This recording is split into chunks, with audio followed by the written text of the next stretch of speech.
The comic book industry is in this weird spot. It is no secret that the Modelo virus has crippled just about every single industry that has been deemed non-essential. You know where I'm at with this? It frustrates the hell out of me to see incompetent governments derailing industries and putting so many people out of work or forcing their businesses to close down. But I didn't want to do this video to really just gripe about the state. I just want to focus on the comic book industry and how things have changed and the amount of uncertainty that it brings. Many comic book shops have been forced into really closing down completely because it's not economically viable to really remain open. Some shops are trying to toughen this out while selling books curbside or just shipping them out. Either way, without significant adjustments, this is not going to be able to really last much longer.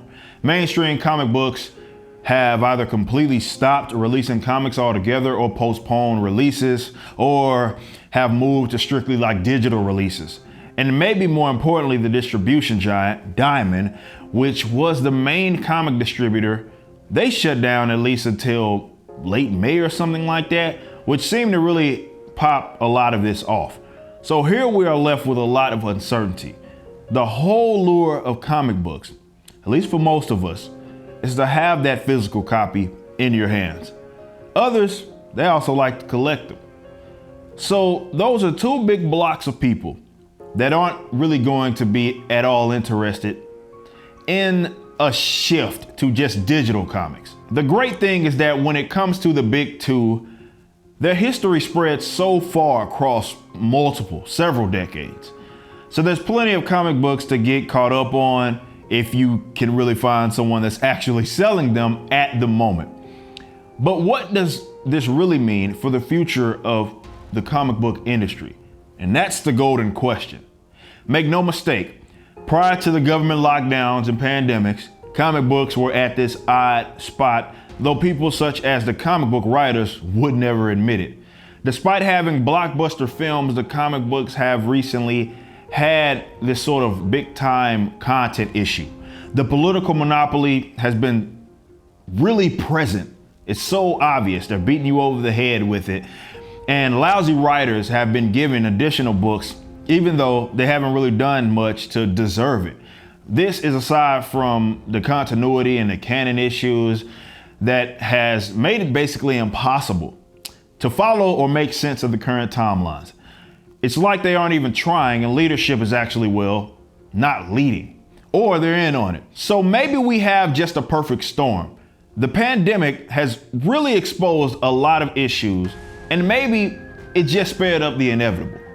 Having one main distributor has always been odd to me in the first place. But with the growth of technology and social media, we've seen some comic book writers and artists go the more independent route with crowdfunding efforts, which gives them a direct line of contact with writers and the consumers. This also seems to be far more economically beneficial for the creators of the comics, as the middleman seems to have been cut out. This is a great thing. We do now know that DC Comics is expected to come back at the end of April with 2 new distributors, and Lunar Distribution and UCS Comic Distributors. Not much is known about these 2 companies. It looks like Midtown Comics may be involved. As I'm shooting this video though, I'm not really sure what Marvel's plans are. Even with DC, they aren't returning to the same capacity, as it will be quite limited in terms of the titles. So we have these competing firms, and I personally think this is a good thing. It never made any sense for Diamond to be the only distributor anyway. I personally think that the next couple of months is going to be really telling for the industry. I don't see it really returning back to the same capacity, which can be both a gift and maybe even a curse. Hopefully, we start seeing more competition, not just with the books themselves, but with the distribution of them. The downside to this, however, is that comic book shops are just left to wait and really see and then make the adjustments from there. Some would argue that some of their own doing, this is sort of what this is. As far as the big two, I'd hope that the economic uncertainty would really incentivize them to get back to emphasizing quality comic books. Writer Donny Cates soon realized that the Hollywood elites that became millionaires off of depicting these comic book characters don't really care about the industry or whether it dies. The success of the comic book movies has been awesome because we get to see some of the characters that we love come to life.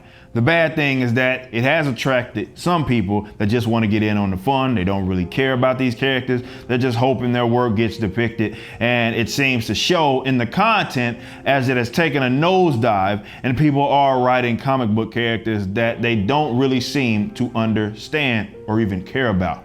The industry is at a crossroad.